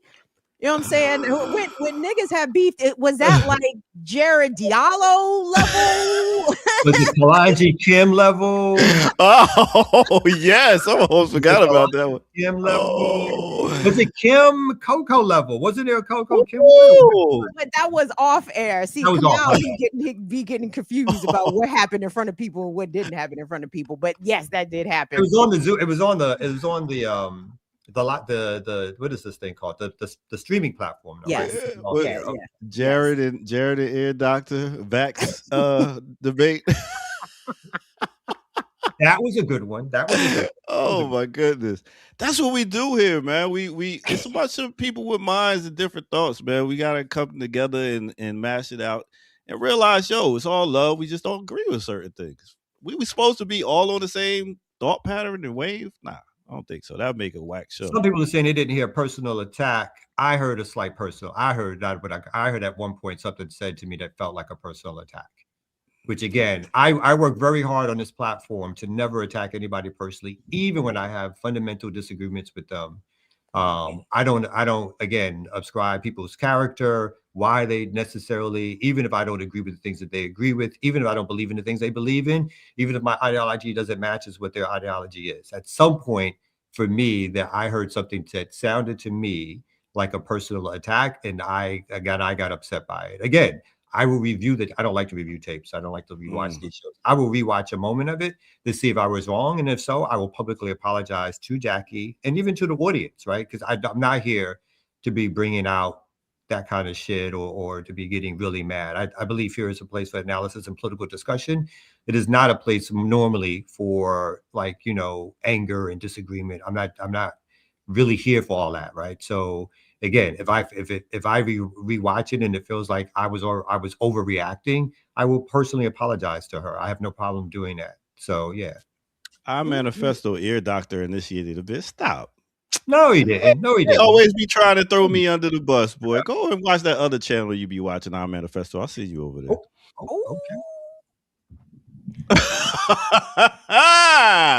Think your doctor don't be knowing? Your doctor don't be knowing. Oh, you know what I'm saying? But anyway. Some of y'all double agents out here. Is that what you're saying? One or the other. One or the other. You know what I'm saying? Talk that shit. You ain't stuff to me. I got receipts, my G. Mm-hmm. Hey, but back to watching Sanford and Son. So, what's funny is like now, even speaking about what we were just talking about, how we would laugh at Sanford and Son. It was funny. The jokes was good and all that stuff. And you remember all the time when he would be like, you remember when they went into that gay bar and Sanford would always do like this, but you do it now. You're like, this dude is evil. You see how that works? No, like we would really laugh at that shit, and it was funny at the time. But now the nuance of how people look at stuff, you can't do this no more, and it's not funny, right? What are you talking about? You don't remember when he was doing like this? But I mean, that's not a slur, right? I mean, I'm sorry. Old black men weren't homophobic in the 70s? What? Of course they were. Yeah. But we would cancel that show if he did that shit now, right? I mean, it's out of time, right? It's not a time appropriate. that kind of joke wouldn't even be made. You know what I mean? Because the acceptance of LGBTQ folks in the mainstream is where we live in now. That's not where we were living in the late 70s. I mean, even though there was plenty of gay people out and about, I'm thinking Liberace was huge in the 70s. Come on now. Yeah. I was just trying to go somewhere else. Anyway, but Sanford and Son, well, first of all, like, Julio, how many jokes got ran about Julio? Julio had the goat. Julio, the Puerto Ricans. Oh my God, he was going in on Julio. I didn't know it was Puerto Ricans in Los Angeles. I was confused by a Julio being Puerto Rican too, because I'm like, why wouldn't he just be Mexican? But okay, Puerto Rican. Cool. Yeah. And then he always dissed, always calling this woman ugly, Esther. I mean, just going in, and we all laughed. It was funny. Now we watch it. The back and forth between Esther and Fred is funny. I think there was a lot of, obvious misogynoir, but also we have to keep in mind, Sanford and Son was written by a white man, Norman Lear. Like, it wasn't black writers. I don't. Yeah, they have black writers, I think. But it was created by. But it was created. I think because it was based on some other show, like one of those British shows, kind of thing. They always base something on. Oh yeah, that's right. Yeah. Big up to Latif sending in $10. We could discuss some of black figures worthy of acknowledgement, such as Joan Little, Bell Hooks, or Alexander Manley. Yeah, it is Black History Month, y'all. Big up. I just learned about Joanne Little. Did you guys know who this lady was? I believe, she was. No. So she was the first woman to ever be exonerated of murdering her rapist. Yeah, she was in prison. Yeah, I've read it's been a long time ago, but I read a book about her. Yeah, so it's so with this Black History Month thing, you think we're gonna have it next year? We can have whatever we want, whatever we wanted, right? We were having Juneteenth before Joe Biden made it a federal holiday. Like, what they do, we can do what we want to do. Period. Because if I was white, I'd be like, why these motherfuckers get a whole month to just celebrate? You got a whole fucking country. Yeah, y'all got a whole year. We always learning about how y'all kill. You got a whole country, and you colonizing the whole world. And that's the part that it's like they're focusing on something that says the name black because they're so ubiquitous that they can get away with anything without saying white on anything because it's just accepted as the standard, right? So you can get white, but you throw in one black person, it's like, oh, that's DEI or that's affirmative action. Because the normal thing here is that it's white. So I think that is, part of the debate or dilemma. We fall into the trap of arguing it that way, then they were never seeing the fact that we are awashed in whiteness and white culture and European culture. And so that their job is to point out the one black thing and to make you talk about it, to make you think somehow it's wrong, because otherwise everything else that they do is right. Yeah, and none of us like questions. No, I was saying, and in school they never teach us about the revolutionaries like Bookman and different people. Haitian Revolution. We always learn about the nice black people, the inventors, the stuff like that contributed to America. The Americans. Yeah. We never. I don't think they're going to teach us about Haitian revolutionary history in American public schools. Yeah. So we never really get to learn that. So that's the importance of us also making sure that we keep our history alive. And I was trying to get my brother I know that's a historian to come and drop some history lessons. So I'm still working on getting that done as breaks for the remix. History lessons on what? On us. Just like some short clips or clips. Yeah. Snippets. Okay. Short snippets on different people that did stuff and different dates and stuff like that. Keep the history going. This is Black Liberation. Like I said, I got to go over to Clark Atlanta University, and hopefully some of the students are watching. Now, listen, students, if this is your first time watching, we don't usually go back and forth and we might with all the money that came in. I might start. Listen. We gonna start staging some shit in a minute. WWE style. You know what I'm saying? Nah, but let's I can't start a fight. I mean, I can't start a fight with Kim because Kim will just keep going. Oh, Kim had to come off, and Yeah, Kim is. Yeah, No, Kamau, no. There'll be some bitch ass nigga talk and Oh all that. yeah. Oh, she would definitely disrespect. First of all, I didn't even call old boy a bitch ass nigga. Nah, I was thinking the shit. Nah, I didn't. Nah, because I was trying to keep the shit as respectful as it could be kept. You know what I'm saying? And I appreciate that whole experience because the lesson learned. I am not the. I'm not in charge of keeping the harmony. If motherfuckers want to act sideways, then they get what they get. Yes. Old Dirty is asking to read his $5 comment. Go back and read his $5 comment. $5. $5, and you begging for your I comment. thought I read it. I would like to remind everybody the concept of revolutionary discipline. No shots, just reflection. That's $15. My bro self just tapped out. Thank you, Old Dirty. Thank you, Old Dirty. Thank you. That's a lesson we need to learn, really, as in how to mash it out and not be mad at each other personally, but be mad at the topic. Well, I think foundationally, we have a philosophical conundrum around principle, about separating the art from the artist. Is that even something we should try to do, right? If someone is shown that they have noticeable or unignorable character deficiencies, I mean, do you toss out the artist with the art? You don't. You can't. That's like erasing people out of history. We could. How can you talk about the history of hip hop and not bring up Africa Bambaataa, right? But you gotta bring up the asterisk too. You gotta do that too. But you can't be like, no, we're not going to talk about him because I don't agree with everything he did. So we're just going to leave him out of the conversation. You don't do that. That's not. I think you do it. I think most of the critique that even Jackie gave and even the people in the chat gave. Again, I'm not defending any of it, and I don't mind it. I brought it up because again, people apparently, again, beyond just a joke, believe that I'm somehow personally invested in some kind of Chomsky stock, and so people keep on going back on the chat around the Chomsky thing and me, and I was like, all right, so let's talk about it, but like throw some dollars this way. So I don't mind individually. I do not mind debates and the discussions and the disagreements. Again, at some point, I just felt it got personal, or at some point, I felt like maybe we obviously were missing we're making different arguments, and I think you were correct. We made our arguments several times, but then we kept reflecting or going back on it or trying to restate it, making like, oh, just for clarity kind of thing, right? See, I think you both were also responding to stuff you were seeing in the chat and not necessarily responding to y'all were trying to respond to stuff being raised in the chat and respond to each other at the same time. So I could see I was watching the signals get crossed. The chat was the instigators. The chat was the instigators. They always instigating. Pookie Wood, $10, tuned in late, but did y'all watch the kids beat up the Nazi? No, there's a video? Yes, there's video. Go look for it. It's in Texas. Oh, really? The kid, yes. We'll end on a good note. Yeah, we'll end on a good note. I love that. Thank you, Pookie Wood. Shout out. Was that your children out there, Pookie Wood? Stomping the shit out the Nazi? Word. It was excellent parenting.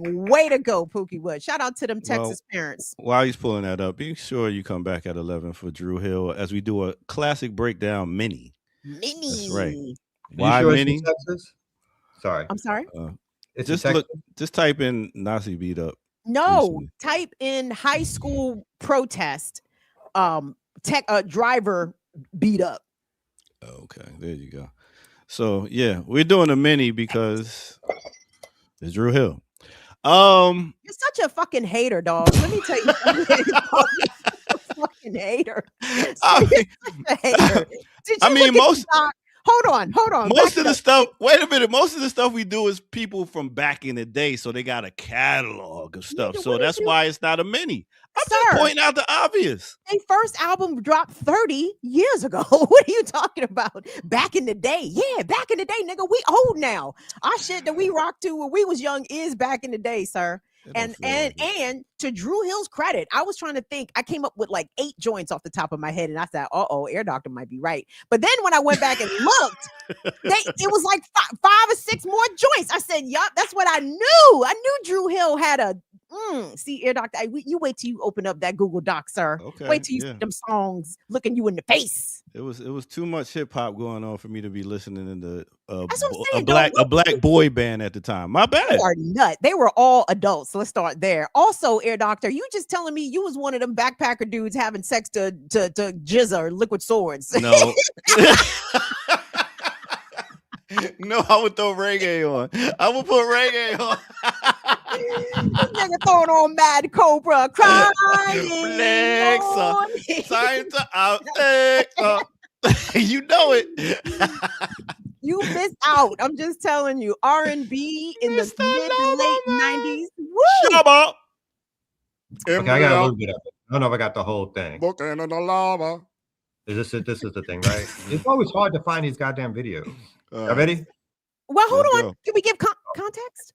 Can we prep? I don't have context for it. I know there was context. Go for it. My bad. Go for it. Go on.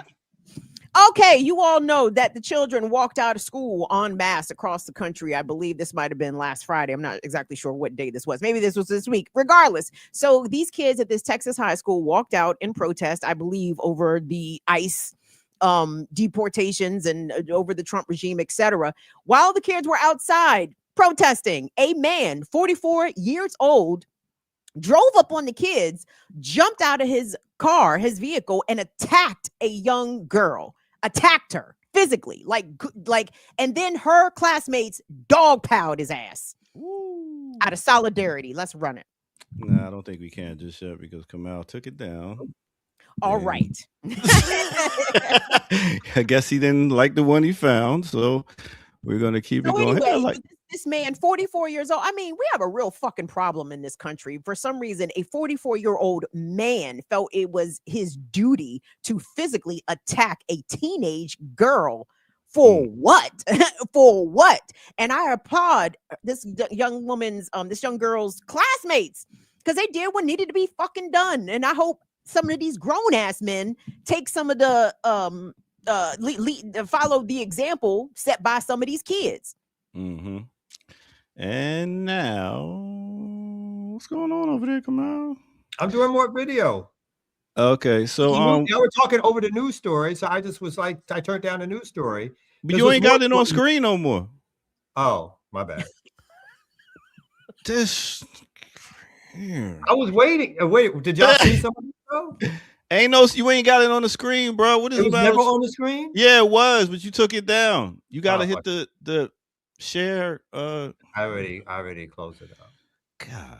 No, the other thing I wanted to talk about briefly, this has nothing to do with anything, of course.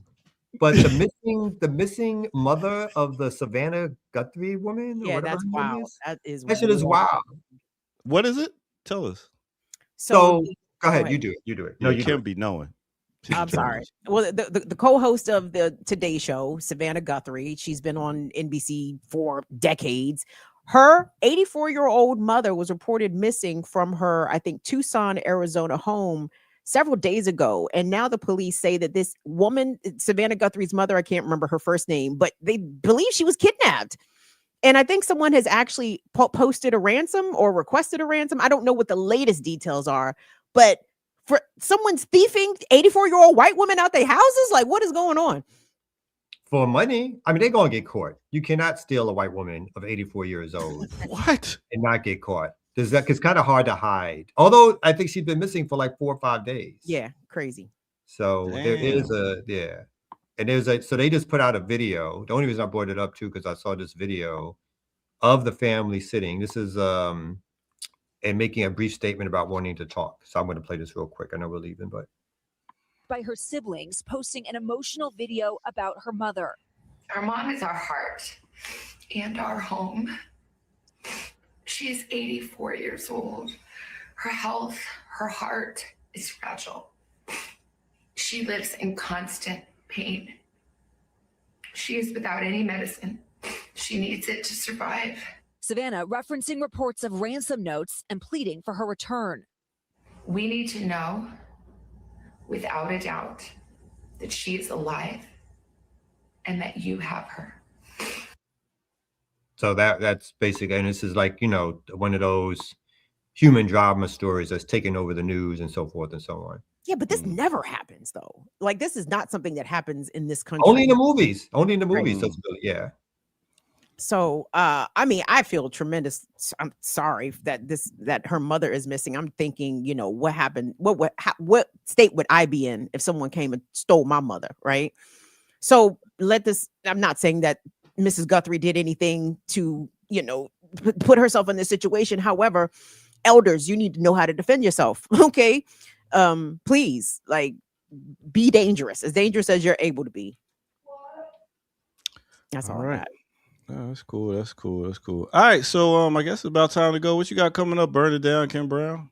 Hey, you guys, my good buddy, Justine Barron, journalist, author, has released a podcast. She started a podcast called The Bubble People, where she talks to disabled folks. I think she's doing this with another disabled rights activist, Alice Wong. I'm not sure if Alice is part of this or not. But anyway, Justine interviewed me a while ago, and the episode is live now. So go to the Bubble People podcast and check out my conversation with Justine and I. I don't usually talk very candidly about my disability because, you know, I hate it very much. So this was a little bit of a cathartic opportunity for me to kind of speak about something that affects me every day that I usually don't talk about every day. So go to the Bubble People podcast, me and Justine Barron.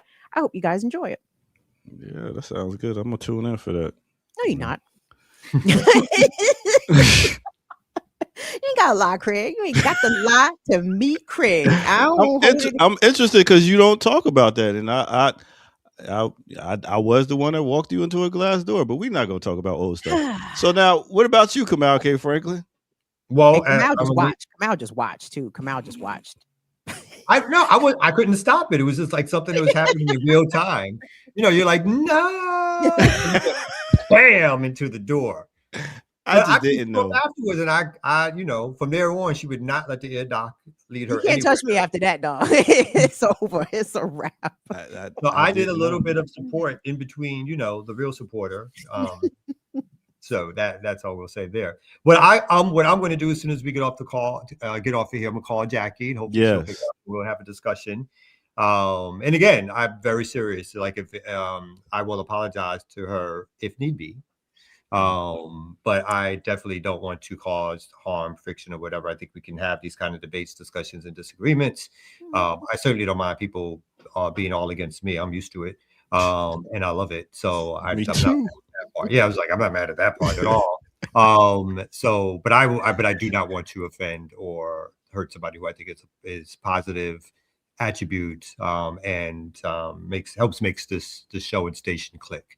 So I'm going to give Jackie a call. I hope, and hopefully she'll pick up. Because this is OG Thursday. This is OG Thursday. I know Jackie is sending you directly to voicemail. she still got to breathe. Off the first ring. Yo, but this I hope she won't. What do you mean watch the B Brittany? Me and you gonna fight. What do you mean watch the videotape? Do you watch the videotape? I got clarity already. I got clarity. Yeah. This is OG Thursday. We were the first ones from year one to all be on screen, and we still here, y'all. So that's a beautiful thing, and we about to celebrate our 5th year coming. Just you and me. We're the only ones who are originally here. You crazy? Kim and Jackie was here. Kim and Jackie. Yeah, you've been here since day one. Remix Morning Show, yes. Yeah, I didn't know. Oh, and Jackie and and who? Abdus. Abdus. Yes. Okay. Yeah. So this is OGs right here, you know.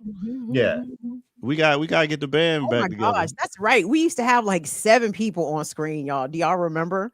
Yeah, I liked it when it was 7 too people much. on screen. It was too much. It was too much. No. When Dr. CBS and Layla Brown. Yeah, I like. Okay, my bad. 0 PE sending in $1.99. So we're not seeing the kids smoke, dude. No, we're not. That's why I didn't bring it up. But thank you for the $2. What kids? 0 PE. I'm gonna put it on my show. You know, I love that kind of positive content, feel good content to see Nazis get stomped out by children, no less. Yes, I not show it at all. No, baby. Man, you brought it up and then do nothing. It was it was playing in the background, so I thought I was watching it. Oh, that's what was happening. We up here like, what the fuck, is he gonna play it or not? Oh, I was watching it, so I thought it was on. Oh, my bad. It didn't pop up at all. That's the old man stuff. Oh, shit.